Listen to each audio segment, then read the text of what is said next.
How to use eBay Vault Feature 2026 to use the eBay's Vault feature as of 2026.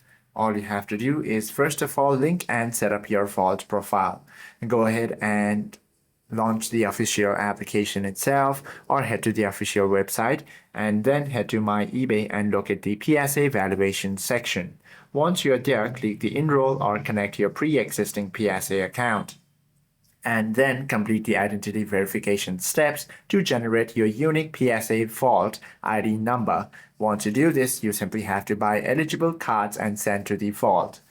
You can also vault cards that you already own or buy ungraded items. Buy a raw card valued at $200+ on the marketplace, opt for eBay Vault grading program, and choose to have it graded by PSA and send it directly to Vault storage. You can also now sell and list from the Vault instantly. Hope this video helps you out a lot. If you have any questions or queries, do comment down below.